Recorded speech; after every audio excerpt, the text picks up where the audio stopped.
I think we really had very interesting panel, but there is maybe one thing which was missing, and it's women. And I promise you that next year I will do my best to have much more women on stage.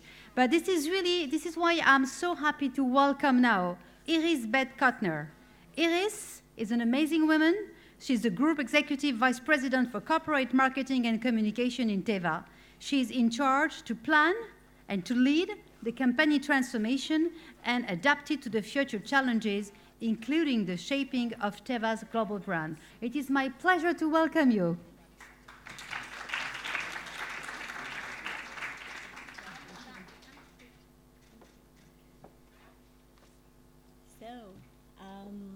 Thank you. So in the next few minutes, I would like to give you a different perspective on the challenges the health industry is facing. I'll focus on the changing expectations that are emerging from looking at the millennia specifically, their needs and their behaviors as a generation. I will try and make a point by kind of like looking on low signals at the moment that we can detect today and that are representing already existing and evolving trends.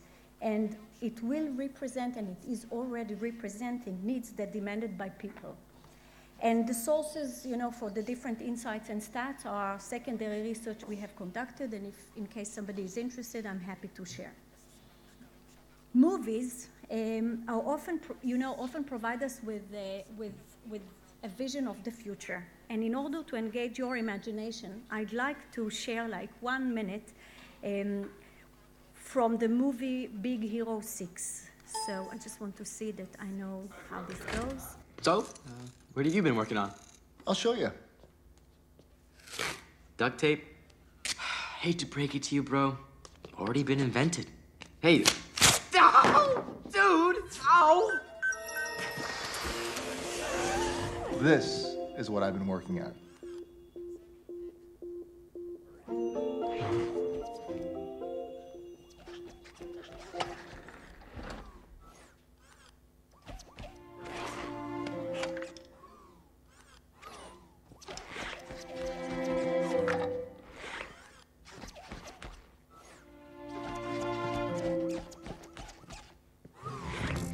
Hello, I am Baymax, your personal healthcare companion. I was alerted to the need for medical attention when you said, ow. A robotic nurse. On a scale of 1 to 10, how would you rate your pain? Physical or emotional? I will scan you now. Scan complete. You have a slight epidermal abrasion on your forearm.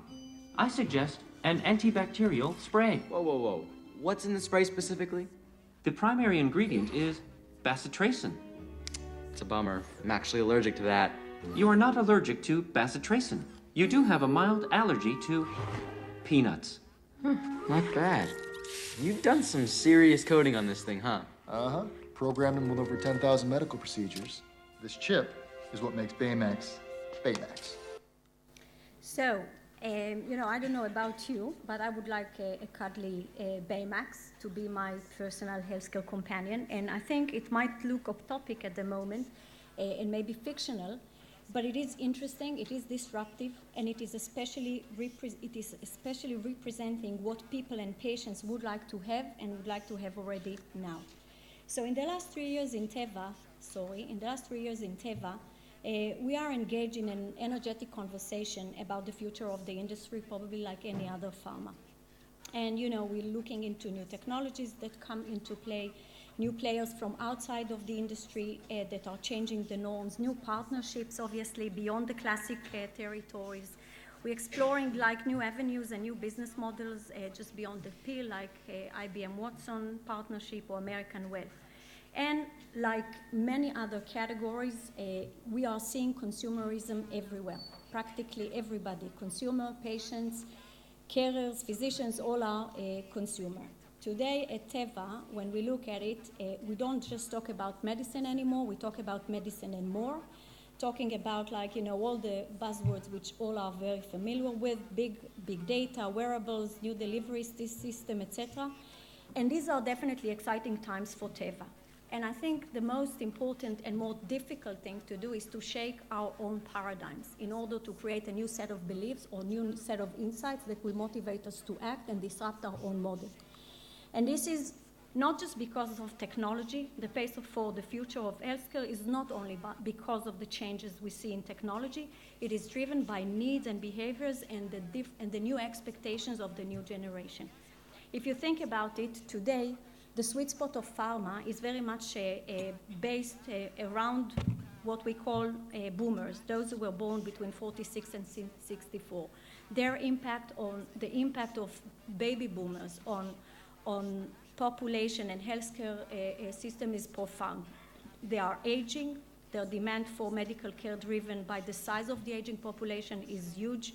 They spend more money on healthcare than their parents.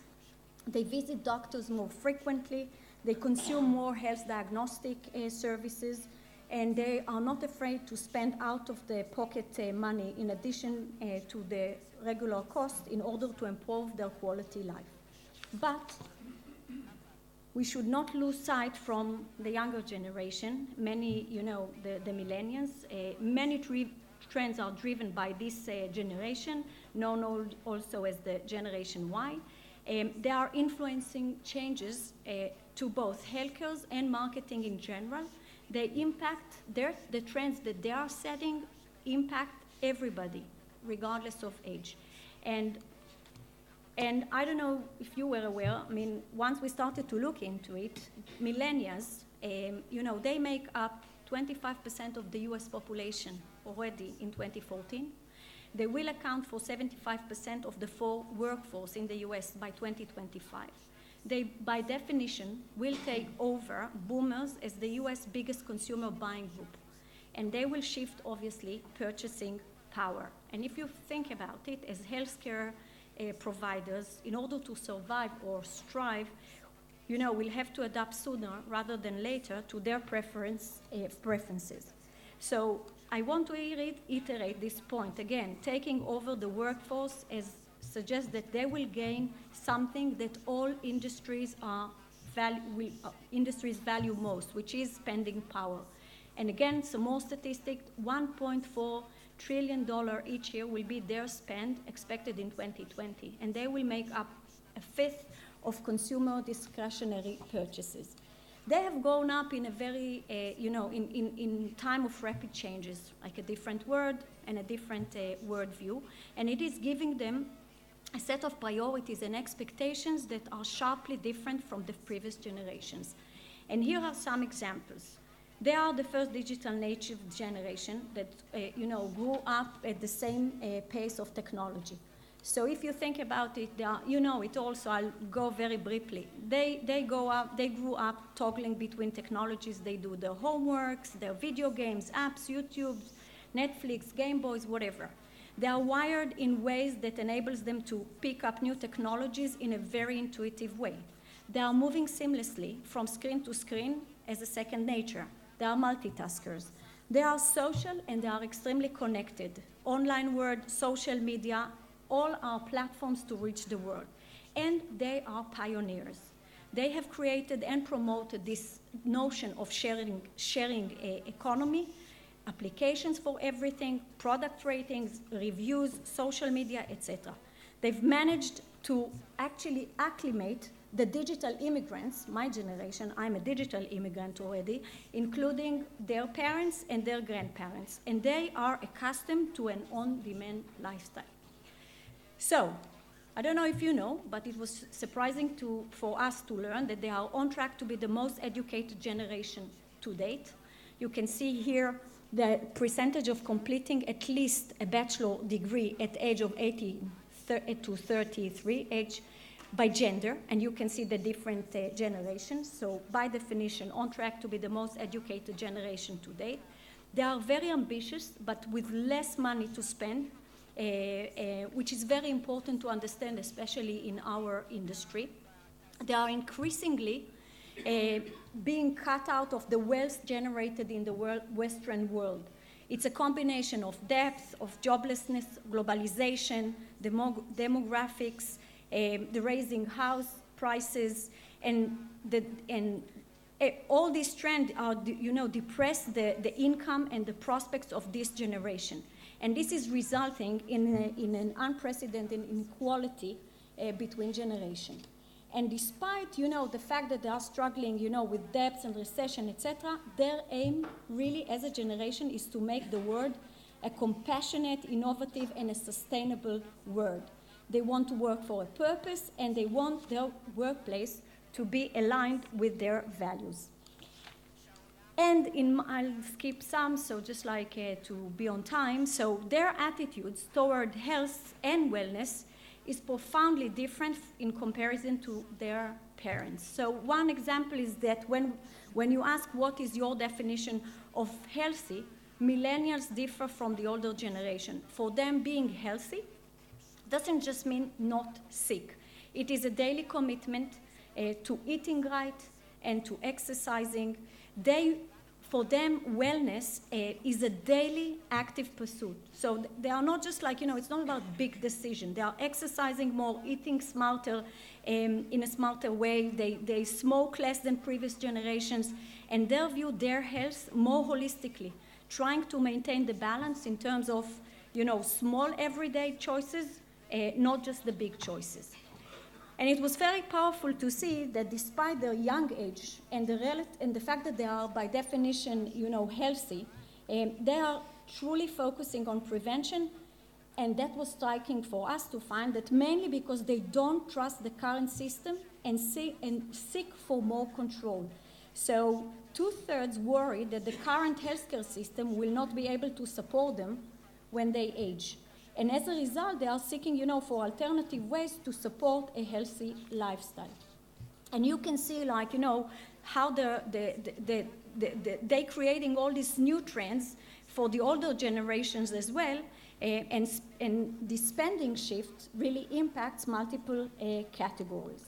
Millennials, they continue to embrace technology as they did, as they grew, upon it.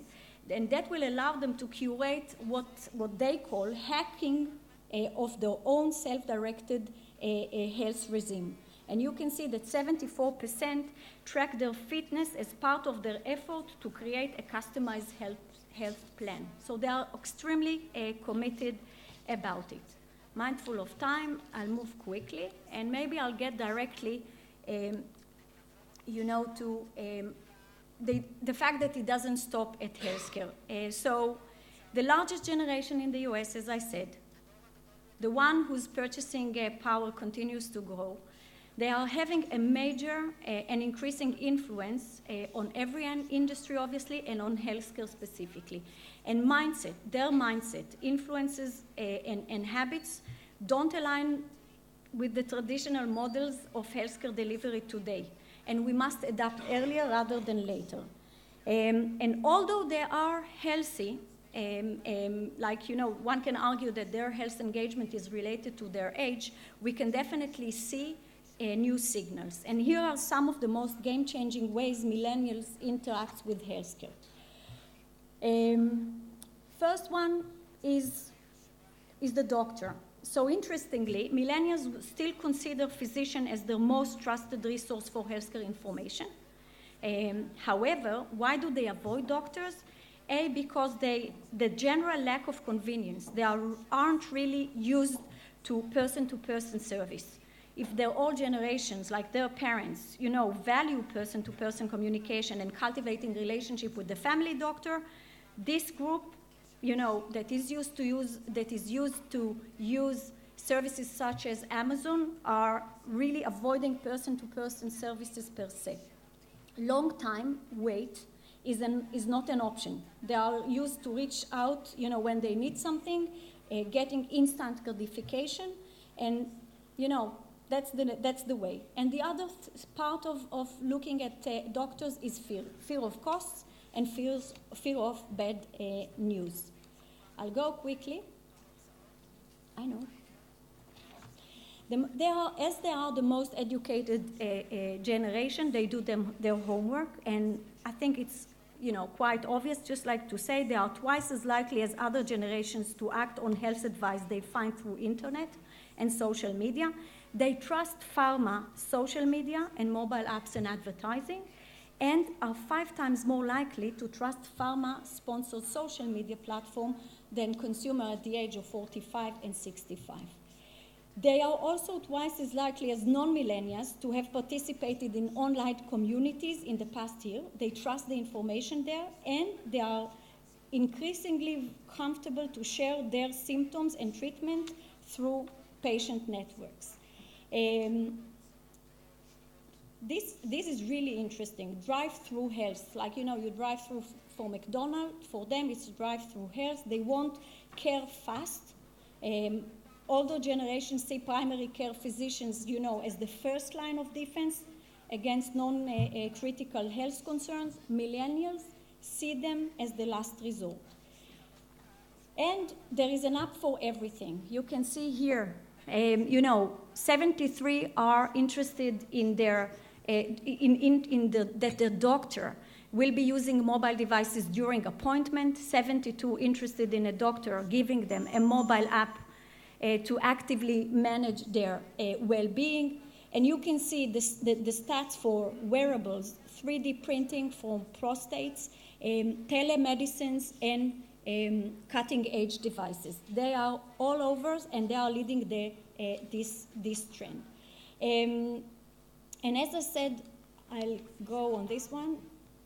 I need 2 minutes, so please. So obviously the implications on healthcare are obvious. We have to redefine our business model to understand better how we can, go about it, how we balance between the traditional model and the new evolving model.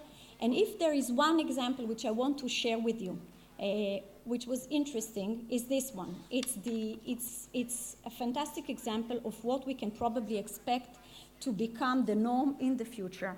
This is Zoom. It is a medical provider and health insurer that aims to give patients more control and transparency. So they target millennials, and then they designed for like an imaginary patient, Sarah. She's 32. She wants to get her health care at the same way she gets other services in her life, very quickly and very efficiently. So what they do, they serve patients trying to avoid traditional healthcare system by offering convenient, affordable care in a very hype and user-friendly environment. You can see all the retail clinics are painted turquoise, vibrant turquoise, very stylish and simple, and the prices are posted on the wall. So you come in, you can get your care, you can have your doctor appointment, but then you can have your yoga lessons, cooking lessons, and your gym. So I just want, like on a personal note, to say, like the world around us is changing in ways we've never expected. I was very lucky to be in telecommunications when we launched the 3rd generation, and with the duration of 6 years, I started with send-end. I ended up with a content portal, video, MP3, MP4 videos, and a completely different consumption behaviors of people. I had the same experience when I joined the advertising agency in 2008, where Facebook was vaguely, and something that is out there. When I finished in 2012, it became like a very, very, very, very major channel for us, to communicate with people. So I think, I hope it leaves you with some food for thoughts and ideas to act upon. Thank you, and stay well.